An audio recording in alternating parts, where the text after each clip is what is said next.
अक्कलकोटमध्ये एक भक्त रोज स्वामींची सेवा करायचा. तो कितीही कामात असला तरी स्वामींचे दर्शन घेतल्याशिवाय अन्न खात नसे.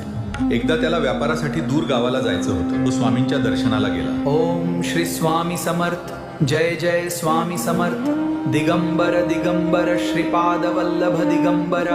आज जाऊ नकोस बाळ, हे शुभ नाहीये. थांबा, तुमची सुरक्षा महत्वाची आहे. थांबणं योग्य होईल. पण स्वामी मला जावेच लागेल, कारण खूप महत्वाचं काम आहे स्वामी.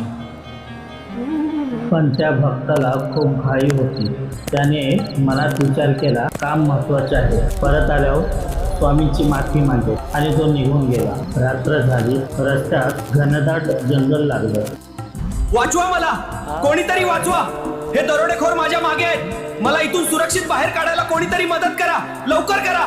अचानक काही दरोडेखोर त्याच्या मागे लागले आणि तो घाबरला. डोळ्यात पाणी आणून तो ओरडला, स्वामी मला